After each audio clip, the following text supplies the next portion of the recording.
go ahead and get started. We have a lot of great information to share with you all today, and it is that hour. So as folks are rolling in, we can go on to the next slide. We're excited to share with you a new initiative of Student Achievement Partners Mathematics to facilitate our breakout sessions later today. I'm going to ask you all to just take a second and rename yourselves so that we can easily sort into breakout rooms. And the directions here on the screen, we want you, if you have not yet in the last 2+ years had an opportunity to rename yourself, we ask that you follow the directions here and just put either K 1, 2, 3, 4, 5, 6, 7, or 8 in front of your name, not grade, not more than one, not a range of those things. You are not to much except participating in a breakout. It doesn't limit your participation at all. And so we will ask you to take a second and do that. I will also share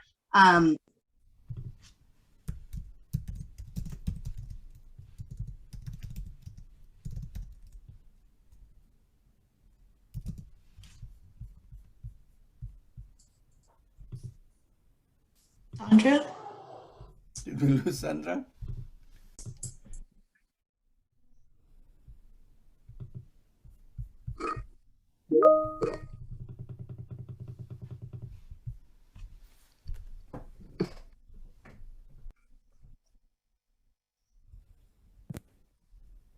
Okay.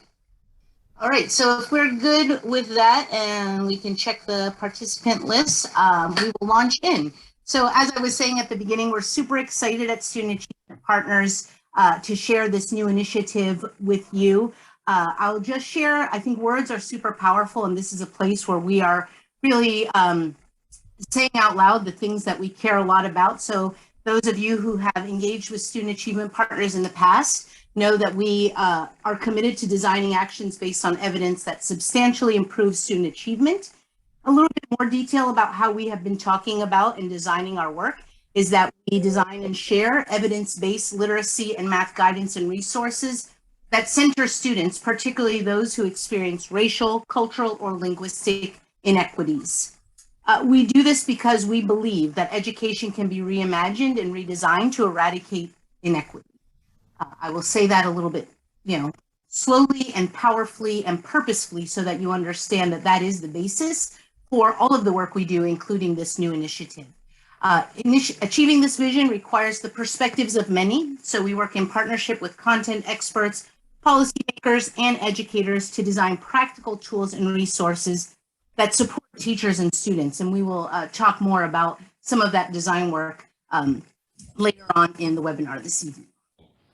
We go to the next slide. And so to introduce to you our hosts for this evening, Math Milestones has been a project of Student Achievement Partners. We are joined tonight by Harold Astorius, Phil Darrow, June Lee, and John Staley, as well as other members of Student Achievement Partners. I will also share with you that this idea of Math Milestones that we're going to engage with today is something we've been working on for some time here, very much with the leadership and thought partnership of Jason Zimba and Liz Meyer as well, who are part of the design and development of this work. And you will see how it is very much connected to math initiatives that we have been working on for quite some time at Student Achievement Partners. So just to go over briefly our plan for this evening, we are going to spend some time talking about the purpose of Math Milestones, what is the problem that we were setting out to address in our design work. We will give you all a chance to kind of engage with the work and then talk a bit about what they are and what they aren't. As you can imagine, when we think about new and exciting tools and resources, we think about all of the great things that could happen and then worry a lot about some misinterpretations. And so we'll take a little bit of time to address those as we go forward in this work. We will take some time to tour the resources and then end with some opportunities for ways that you can further engage in this initiative with us in your own settings, individually, in groups, and all kinds of instantiations of that. So I am going to turn it over to Phil Darrow to talk a little bit more about the Math Milestones problem that we are trying to solve. Phil? Hello, everyone. I'm speaking to you from Sonoma, California. So what problem are we trying to solve? As a teacher, I want to know what's most important for my grade level. What's the mathematics that's most important? And I want to know especially what assets students bring from prior years, each student, that I can build on while teaching grade level math this year. I don't want to know what the gaps are. I want to know what the foundation is that each student walks into the room with that I can build up from. And I want to have a clear picture of how to get the students from the assets they bring to whatever unfinished learning they need to learn to participate successfully in learning the grade level math. When I think about the grade level math, I also have to think about language development and language supports. How can I use their work on problems and tasks to build their language, develop their language, and what support do they need to have access to the mathematical thinking? And how can I build their identity and their agency as mathematical problem solvers and thinkers? These are the things I have to think about. I want to change the answer-getting habits that are so pervasive in American classrooms to habits of learning by making sense. These tasks, each grade level gets a grid of tasks, are not a summative assessment. A lot of times educators and parents and students see a page with problems on it and think, oh, it's a test. That's not what this is. These tasks were designed to prompt rich and revealing discussion. Okay, next slide, please. Thank you. I was involved in one of the authors of the Common Core standards, as many of you know. And as we worked on the standards, we were often frustrated by the genre of what standards were. They're supposed to tell people what math students are supposed to learn, but they're really kind of a stuffy genre. They should set the targets, help us see what's more important and less important, but they seem like a list of topics to cover.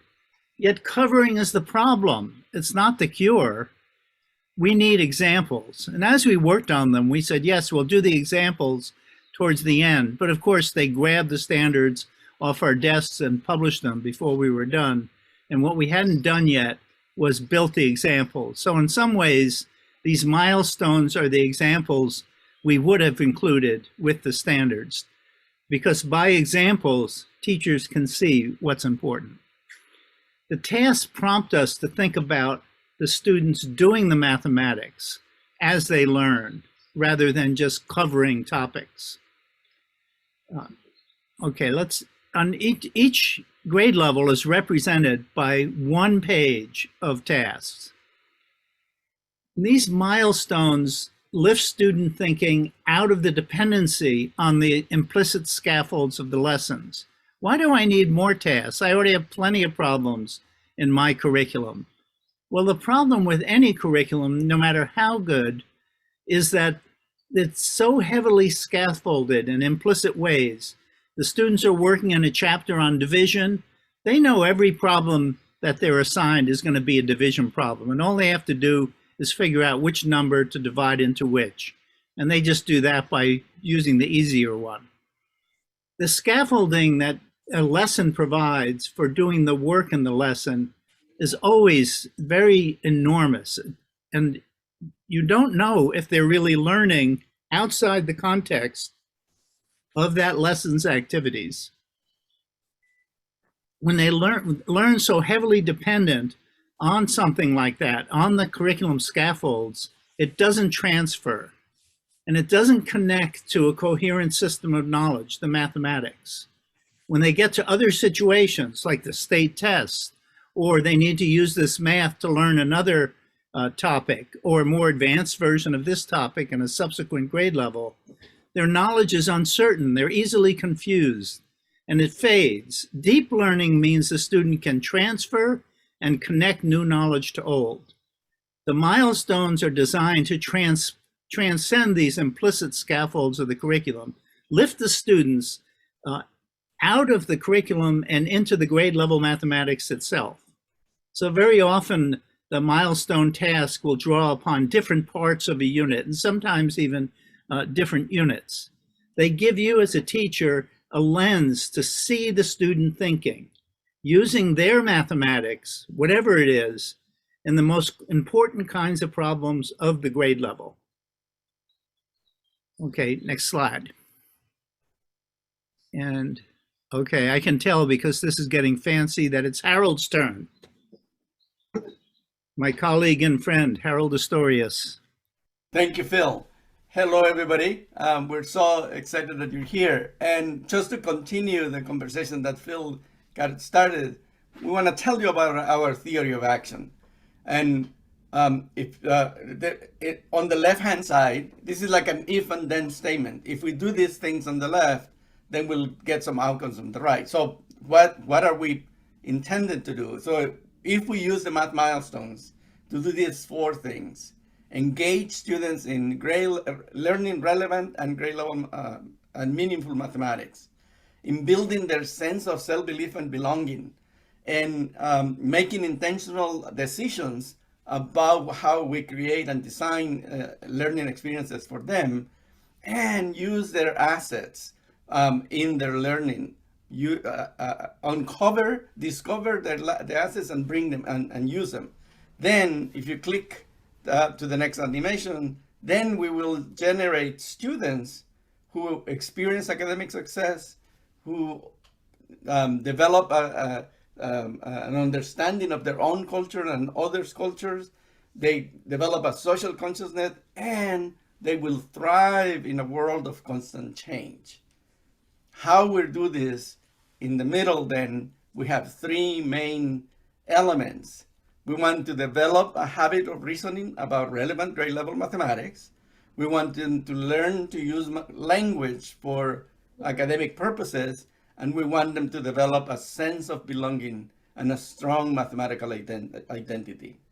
These 3 things, if we go to the next slide, are intersect in the middle to create powerful learning for them. And many times the building of student mathematical identity is in the foreground. If you click to the next, some other time the language is in the foreground, and if you click one more time, we'll see that the mathematics progressions is on the foreground. But they are all interacting, and our goal is to show how through these math milestones tasks and students working on them, all these 3 elements are interconnected. You cannot do one without the other. So if we go to the next slide. So the math milestones are 1 page for every grade level, where what we call a grid, that has about a dozen tasks that illustrates the understanding of the mathematics that is relevant and meaningful for every grade level. So you see here all the grids for K through 8. And those grids create a coherent K8 progression of the understanding of mathematics. So we want to give you a chance to take a quick look at one of those grids. So in the next slide, what we want you to do is to take a look at one grid. So that's what we ask you to put a grade level next to your name, because we're going to put you in grade level groups. And what we'd like you to do is to take 5 minutes to read, not solve, just to read as many of these tasks of the grade level that you have chosen. And then think about the question about how might you use these math milestones grids. So after you read for 5 minutes, if you click on the next animation, we ask you to choose one task and begin to try to think about what is the mathematics, how to try to solve it with the math that you know. And then in the last step, in the next animation, you'll see that we would like you to discuss it with your group and use a Padlet to enter some answers to these questions. So we're going to give you some time to work on this. In the chat, June, I don't know if we have shared the interactive agenda. Just dropped it as well as the Padlet. Okay, so in the chat, you see a link to the Padlet and a link that says interactive agenda. On the interactive agenda, you will see that there is a link for every grade level, for each grade level. And then the link to the Padlet is also there in the chat. So. And can I make one more plea that if people could take Please. 5 seconds to make sure that their name, your participant name, not in the chat, but that you actually change your participant name. I know I was in the midst of giving directions to this when I got booted off of Zoom, but it will help us. You will have access to all of the grids. Like I said, you're not making a commitment that is lasting, but it just will help us facilitate the breakout rooms and the conversations you have. If you could please narrow your focus for the 10-15 minutes to just one grade level and put that number in front of your name by right-clicking on your name in your Zoom window and just renaming yourself with a K1 or 2 or 3, etc., all the way up to 8, so we can facilitate those breakout rooms. Again, not through the chat window, but actually renaming your name on your Zoom window in your screen.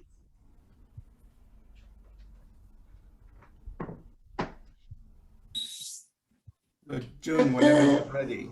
Yep, thank you, Harold. We'll start the, I'm going to put the interactive agenda back into the chat so that folks who might have just joined have access to it. I'm going to open the breakout rooms, and then there might be a little bit of rearranging for folks that named themselves after they were assigned, if you had named yourselves before. So just bear with me when that happens. But the first 5 minutes of your, first 5 to 10 minutes of your time should be fairly independent. So please focus on the task at hand, even if you get moved into a different breakout. Okay, see you all soon. Everyone for. This meeting is being recorded.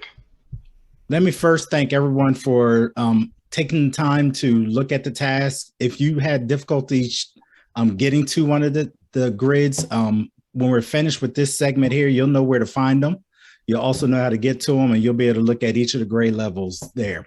I just wanted to share right here real quick before we keep on moving, the thoughts and the impact, everything from working with a PLC team to thinking about and flexibility with student understanding, the adorative flexible understanding these tasks bring, help to organize. These are great to show what it looks like when we talk about thinking about the standards. I just want to share those highlights real quick as we keep moving, because what you hopefully recognize is what the task, can you see the PowerPoint? Yes. What you hopefully recognize is what the math milestones are, and you've heard it a couple times tonight about they're not a summative assessment. So let me go on and start back up at the top. They look at the visualization of the grade level mathematics. So as you just looked at the grades, you had an opportunity to see it. What you did not see was a scope and sequence document. What you did not see was a checklist. So basically take these concepts and boom, boom, boom, check, check, check. Nor do you see a sequence of how to put them together when you think about what you really have in front of you is your curriculum and how the grade level grids can help you with the teaching of your curriculum. Also, what the math milestones are, as you saw different ones, and when people talked about flexibility, getting that understanding, you saw the cognitively demanding, you saw that they had some low floor, high ceiling tasks were there. You saw entry points for students thinking. That part, the comment about the flexible thinking part is so key and so critical when you think about this work. What they're not, summative assessments. So the last thing we want to see is somebody take the grid, boom, pass it out to students, and here you go. Pre-test or post-test type, or using this to figure out where students are and making placement types of decisions. They weren't designed that way. And really, when we think about the use of tasks and the use of the grids, that's something to think about. The last part for what they are, asset identifiers. Where are your student strengths as you work through, as you give them math milestones tasks and put them in front of her? They're not really there to help figure out what the students' gaps are. They weren't designed that way. And when you really think about the use of them, that doesn't do justice for building students' sense of identity, their sense of agency. So when you think about the math milestones task, what we want you to think about is some of the pieces that you had a chance to see. You looked at the grids. And so what you see for each grade level, K-8, is a grid that looks similar to what you see here for the 5th grade example, about 12 to 14 tasks that you will have an opportunity to use and work with your students, with teachers as you work with them. For each grid problem, for each task, there's a student-facing document that goes along with it. And I keep pointing over here like you can see my screen, right?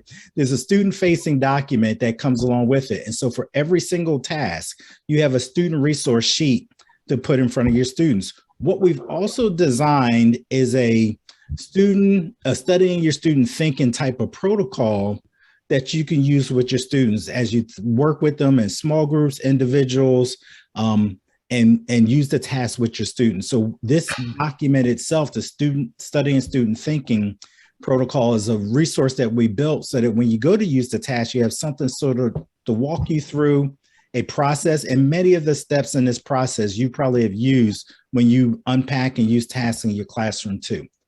In addition to the student notes and the grids, there's a third resource that's a key element of the work, and it's the teacher notes. What's in the teacher notes? Well, it explains and talks about the central math concepts of that task. For each task, you see a teacher note. They talk about the relevant prior knowledge that's for the task. They talk about ways to think about extending the task. Where might this be going? When you think about the next part of it, and this is all in the teacher notes, related math milestones tasks. And sometimes those tasks are on grade level tasks that connect to it. Sometimes they're a little bit the grade above, and sometimes they're the grade below. And when I say above, the next grade, and then the prior grade. And then last but not least, we leave space on the teacher notes for each one of the teacher notes for you to really think about how your students will respond, how you might go about using the task. And what this allows you to do on this actual teacher note is take some notes as you are in planning. So for those who mentioned work within PLCs, we give you the space to do that kind of work. Let me back out of here real quick, because what I want to do is, and you'll have access and opportunity to go to the website. What we didn't want to do is drop it in now, because we know if you're like me, I'd be all over the website and you wouldn't be able to get my attention. So what you see here is our webpage. And what we tried to do is design it so that you can navigate from page to page and not get lost. So if you scroll down on the main page, you'll see the grade level grids. You'll see a tab to the teacher note, student handouts. Let's go to the grade level grids real quick. Notice in the grade levels grids, even on that landing page, we've embedded the links to the other two so that once you get on one page, you can easily navigate to the others, but those tabs are still also on the bottom. In this, you can get to the grids, you can download them. What we've done is organize them in multiple ways. You got each grade level separated. Maybe you need a grade band. So K to 2, 3 to 5, 6 to 8 are there. Maybe you need all of elementary or all of middle school, or maybe you need everything, K to 8. So you're a person and your role, you work with a whole grade band from K to 8.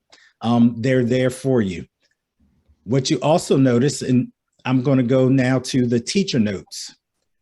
Teacher notes organized in a similar fashion. So the teacher notes are here, the ability for you to navigate to the grade right away or just scroll down.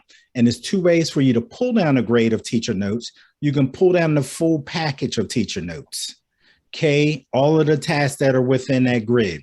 Or you can say, well, man, I just really need the teacher notes for K5, adding to make a group of 10. So I can go get the teacher notes that way. This time, I'm not going to navigate all the way to the bottom of the page because all the grades are laid out, but I want to get to the student, to the, I did teacher notes, grade level grids, I did student handouts. I've done everything. So those are the three key components. I can always come back up here to the home page and I get back to the home screen. Remember, once you're here, the key components, the grids, the teacher notes, And the student handouts are all right here. And on every single page you go to, those buttons sit there to help you navigate and get to whatever component you need. I think that's the key part, is giving you an opportunity to just give you a quick snapshot of what the website looks like and how we designed it. And I'm gonna turn it back over to Sandra. So let me stop sharing my screen. Great. Thank you very much, John. Move my screen back up here. Go back to the slides, Jenny, or okay, great. So wanted to kind of close us out with some opportunities for engagement. As you experienced in our presentation today, we really see this content that we've developed so far, the tasks, the teacher notes, the student handouts, as very much kind of like new thinking, and we are anxious to get it out in the world for lots of different applications. And the Padlet was really inspiring, as John and Harold shared, about lots of ways that we envision this happening. What I want to spend our last few closing minutes on now is kind of our vision for the things that we are planning on working on in the near term. As we've started this for about 18 months, we have had hours upon hours of just listing and discussing all the possible things that might be happening in districts. Some districts that are like, yep, I'm already doing stuff that looks just like this. How does this work for me? And places where are very far away from this. And so we feel very strongly at Student Achievement Partners and in this work that our best way of designing resources that impact students is by working really closely with folks who are actually doing the work. And so one of the questions that we really are interested in focusing on in the months ahead is, how do these resources work in your classrooms? And so the question that we have is, what instructional resources, what ways can we help teachers who are using curriculum use Math Milestones task, not in a way that disrupts your curriculum, but rather in a way that complements your district curriculum, brings additional coherence, gives you more information about your students, builds the identity, agency, language supports that Harold talked about, and so on. And so what we are planning on sharing with you today is one opportunity to kind of engage in that work with us. And I'll give you more details to that in the slides ahead. So we have kind of this vision of a Math Milestones community. And for those of you who have worked with SAP from the beginning, know that we are super interested and know the power and opportunities to learn with communities of practitioners. So we see these as different levels of engagement and different opportunities for you all to choose, depending on your own context, setting, availability, and so on, for engaging in the Math Milestones community. So it's the broadest sense, we have this community of users. You are all a part of that.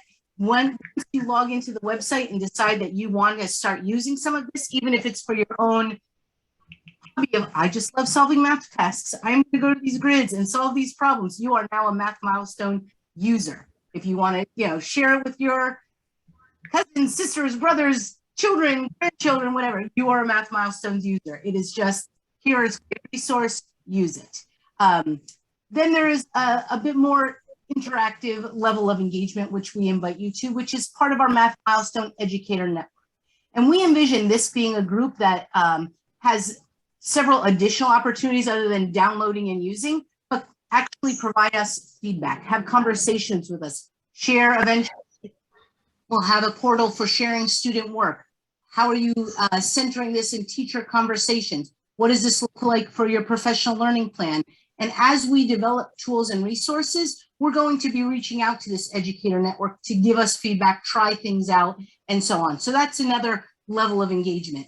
And what I want to take the opportunity to describe in a little bit more detail is a very small subset of what we are recruiting for tonight, which is a group of Math Milestones co-designers. And so these are folks who are really going to work closely with us in the year ahead to actually design resources. And so in the next slide, we give a little bit more detail about who it is that we're looking for in that co-designer role. I will just tell you that there's an application process. We have no idea how many people are ready to raise their hand and sign up for this. So I want to, kind of shape the expectation a bit so you know whether or not this is something that you're interested in and available for. So we're looking for co-designers who work in classroom environments that support visible thinking. That's one of the things that we're interested in because we want to develop resources that help elevate that concept of learning.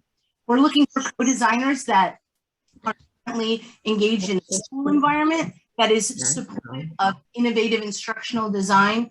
And I guess I would contrast that to, we know some of our educator network folks work in places where, the rule of the day is pacing guides and very stringent use of your local curriculum, but we're looking to engage with folks who have the opportunity to be a little bit more flexible, innovative, try new things, try new resources and that kind of thing. We're looking for co-designers who design their student learning experiences based on assets, including prior knowledge, but have that propensity to what it means to design an instructional opportunity for students.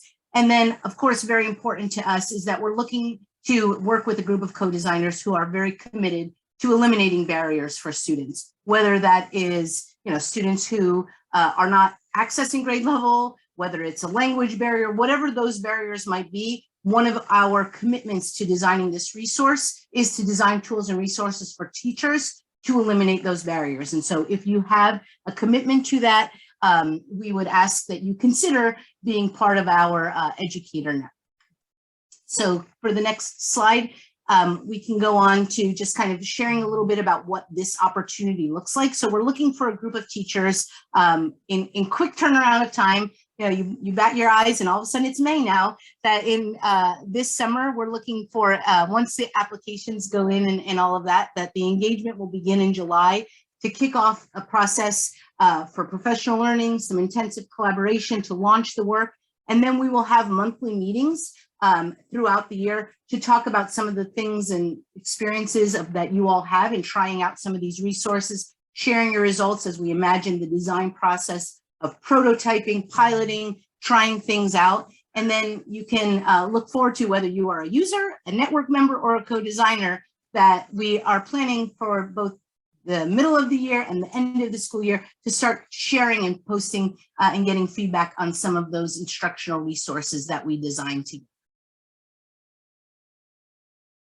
On the next slide, just a little bit more detail about the ways that you can sign up, raise your hand for one of these networks. As I said, just by signing up, when you go onto the website, hopefully you'll get a pop-up bubble that just says, you want to be connected, we're curious what your role is, we're curious, what curriculum you use, for example, so you can sign up on as to be part of our network.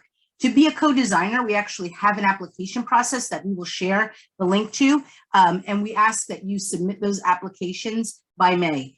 Again, I don't know how many people will be interested. We are looking for the criteria I mentioned, a small group to start off, but I will tell you that as we imagine this work going forward and all the potential applications, this will not be the only opportunity to sign up as a co-designer. And so by being part of an educator network, you will be made aware of future opportunities to co-design. This might be bad timing for you. This might not be a project that particularly interests you, but as we continue to develop and understand better ways that the Math Milestone tasks live in real classroom and school environments, we imagine lots of future opportunities for co-design. And the link to the co-designer application is in the chat. Yeah, thank you very much, Harold. Yeah, we put it in the chat so you can take a look at that. We imagine, I always appreciate when people tell me, so how much time does the application take? Like, it's probably a 20 to 30 minute application process. There's a lot of open-ended questions, as you can imagine.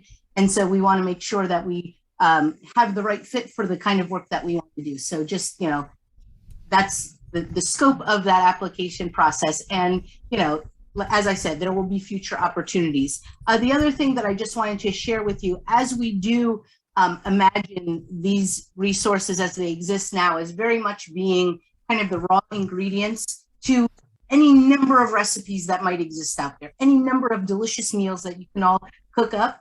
There's lots of ways that you might be even thinking that you would see these resources being used in your roles, in your settings. And so we intend to keep pursuing those opportunities. But if you do have an idea and you are interested in, questions about this, a conversation about this, I would absolutely invite you to reach out to me. I have my email posted on this slide here, salberti@studentsachieve.net. Whether you are interested in having a district representative talk about, hey, what might this look like in our place? Or if you're from a state or you're from a partner organization. I know I saw at least one professor out there who's interested in this, like would just love, because right now we really are in this mode of like, how might other people use this? And we are super interested in that. Early on in tonight's webinar, I know we have 1 minute left, so I'll try to check really fast. People were asking about paywalls. Like this is all open by design.